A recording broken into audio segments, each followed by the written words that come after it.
قرآن مجید کے اندر اللہ رب العزت اللہ کے بندوں پہ ظلم کرنے والے ظالموں کے متعلق ارشاد فرماتا ہے واللہ لا یحب الظالمین، اللہ ظلم کرنے والوں کو کبھی پسند نہیں کرتا۔ انہ لا یحب الظالمین، وہ ظلم کرنے والوں کو اللہ پسند نہیں کرتا، ان سے محبت نہیں کرتا، بلکہ رحمت، شفقت، محبت، مودت، پیار کرنے والوں سے، جو اللہ کے بندوں سے، اللہ کی مخلوق پہ، انسانوں سے محبت کرتا ہے، جو پیار کرتا ہے، اللہ اس کو پسند کرتا ہے۔ لعنت اللہ علی الظالمین، ظالموں پہ اللہ کی رحمتیں نہیں برستی، اللہ کی لعنتیں برستی ہیں۔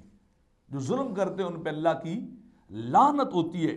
اور میرے آقا فرماتے ہیں کہ دنیا کے اندر اللہ تعالیٰ اتنی جلدی کسی گناہ کی سزا نہیں دیتا جتنی دو باتوں کی سزا دیتا ہے، ایک ظلم، دوسرا قطع رحمی، یعنی جو رشتہ داروں سے تعلق کو توڑتا ہے، رشتہ داروں کے ساتھ ناانصافی، جبر کرتا ہے، دوری اور فاصلہ اختیار کرتا ہے، ڈسٹینس پیدا کرتا ہے، اللہ اسے دنیا میں سزا دیتا ہے۔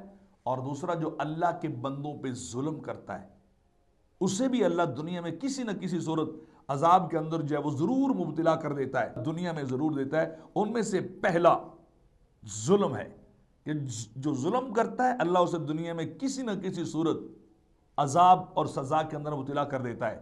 دوسرا صلہ رحمی کو ختم کرنا، قطع رحمی لانا، رشتہ داروں کے حقوق ختم جو پورے نہ کرنا، ختم کر دینا۔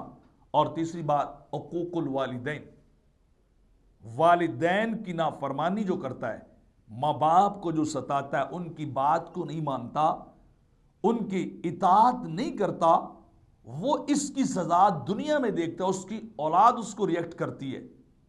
آخری زندگی کے ایام بڑے مشکل ہو جاتے ہیں کہ اس نے اپنے ماں باپ کی نافرمانی کی، آج اس کی اولاد جسے اس نے بڑی محنتوں سے پالا پوسا، بڑا خرچہ کیا، بڑا کچھ کما کے دیا، بنا کے دیا، آج وہی اولاد بے وفا ہو گئی، آج بھی اس کو چھوڑ گئی۔ اس کی سزا بھی دنیا کے اندر ملتی ہے۔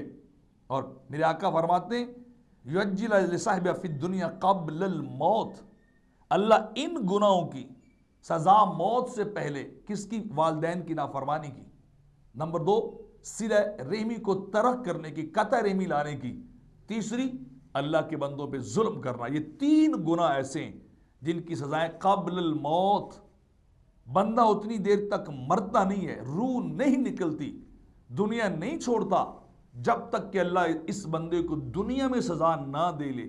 دنیا کی سزا بھی ہے، پھر قبر اور حشر کے اندر بھی سزا ہی سزا ہے۔